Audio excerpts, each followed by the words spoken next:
Hey there, this is Mrs. Dietz. This is just a quick recording designed to help you kind of review the main events that happened in our reading from session 59. So in session 59, you were supposed to read chapters 7 and 8 of Roll of Thunder, Hear My Cry. You also had a student guide to fill out and then some questions inside that student guide that you were supposed to complete as well. So even though you only had to read chapters 7 and 8 in session 59, I want to quickly review chapters 5 and 6 as well. So let's jump in. Um, the main points of chapter 5, the big things that you have to remember, are that Cassie and Stacy traveled with Big Ma to Strawberry to sell milk and other goods, as well as do some shopping. And our whole chapter 5 kind of summarizes around that event. A couple important things happen in chapter 5 when they go to Strawberry. While they're there, Cassie is faced with 3 different instances of racism. Number one, she realized that the black people selling in the market like Big Ma have to set up their things far from the entrance to the market because that's reserved for white people. The second time that she comes across an instance of racism is when she accompanies TJ to the store. TJ's order is kind of placed on hold while the storekeeper helps all the white customers first, even though TJ was before them in line. This really frustrates Cassie, not to mention it confuses her because it's kind of her first experience being treated this way. So she actually says something to the store clerk about it, and she gets in trouble for that. The third instance of racism is when she runs out into the sidewalk after coming from the store and she accidentally bumps into Lillian Jean Sims. After that, she's forced to apologize and she's kind of called some mean names by Lillian and her father. Something to remember about that event is that Jeremy actually defends Cassie. So he actually defends Cassie against his own father and sister. Okay, chapter 6 starts off with them leaving Strawberry. The kids are silent all the way home from Strawberry. When they arrive home, they're really surprised to see a car at their house, and they come to find out that that car belongs to their Uncle Hammer. When Uncle Hammer hears what happened to Cassie, he runs off with a gun to find Lillian's father. But luckily, LT kind of calms him down and stops him. The next day, Uncle Hammer drives them all to church. And he also gives Stacy a new coat to wear, which Stacy wears to church. When he gets to church, though, his friend TJ gives him a hard time and teases him about it, and it really hurts his feelings. In all honesty, TJ is probably jealous, and that's why he's teasing Stacy about the coat. But it really hurts Stacy's feelings because TJ is his friend. On the way home from church, a buggy sees their car and pulls over for them to let them through, thinking that they're actually the Grangers. And remember, the Grangers are the ones that own all that land, all that farmland that surrounds the Logan farm. They're also the people that want to buy the Logan's farm from them. So this buggy sees their car and pulls over to let them through, thinking they're the Grangers. As they pass by in their car, they see that it's actually the Wallaces that are in the buggy, and the Wallaces look completely shocked to see them.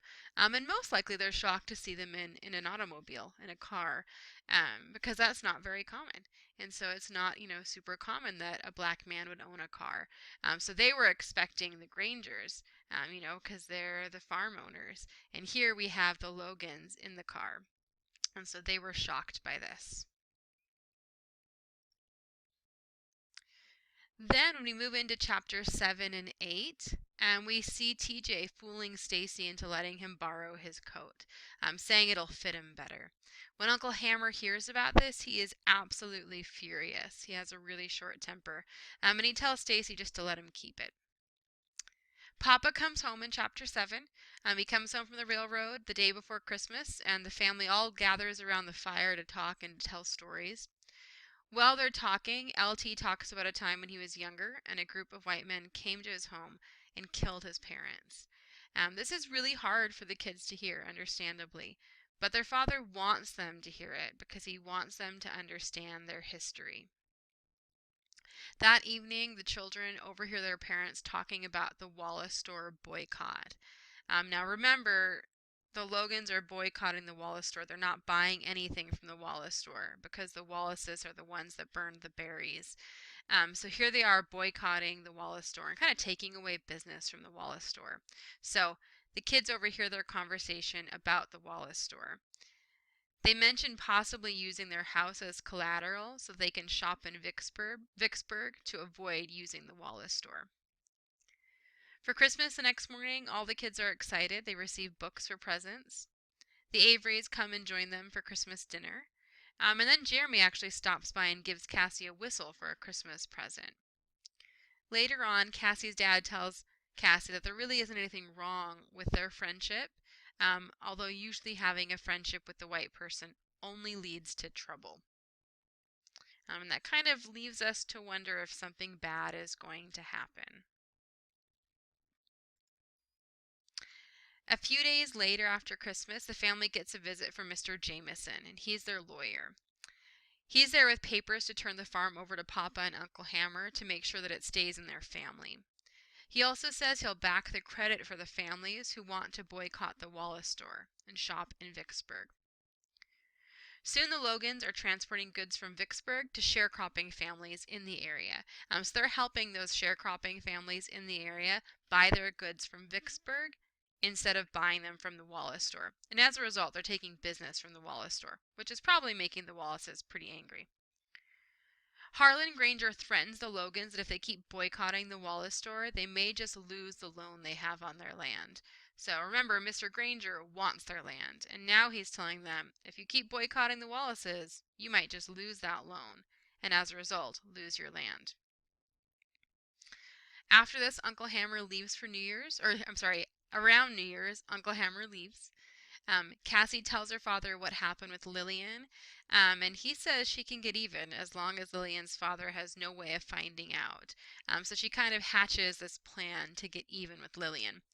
Over the next couple of weeks, she befriends Lillian, and she confides all of her secrets. After about a month, Cassie beats Lillian up. When she threatens to tell her father, Cassie says she'll tell him all the secrets Lillian has entrusted to her. So over the course of these weeks, Lillian and Cassie become friends. Lillian spills all of her secrets to Cassie, and then Cassie ends up beating her up and basically says, well, you can't tell on me, because if you do, I'm going to tell your dad all of these secrets that you told me, that you wanted me to keep safe. Towards the end of chapter 8, we find out that Mama is fired from her job at the school for putting the white paper in the books that had the white children's names.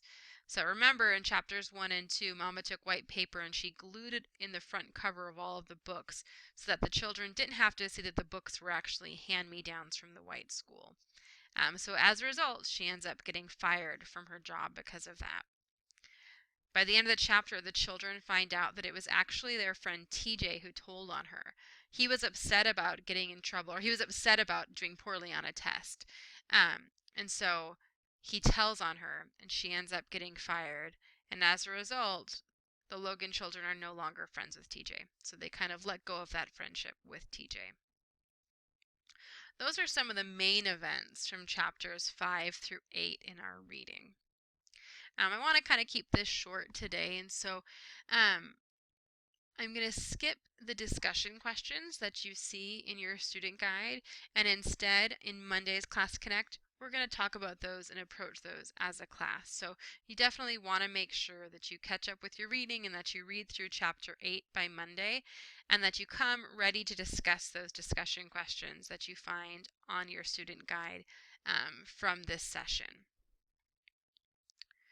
What you guys need to do next is you need to complete the LC 7.01 journal assignment and turn that into the Dropbox if you haven't already. It was due yesterday. You also need to make sure you finish reading through chapter 8, like I just said, and that you attend Class Connect on Monday. On Monday, just kidding. On Tuesday, you'll want to complete session 60. So that's kind of a look at the next couple of days that we have coming up. So Monday you have Class Connect. On Tuesday you want to complete session 60. I'm also going to include a reading check quiz in session 60 that you're going to want to complete. Okay, if you guys have any questions, please let me know. I hope that you're enjoying the book so far. I hope listening to the summary of the main events from the story are helpful. I really look forward to seeing you guys all in Class Connect on Monday. Thanks for listening.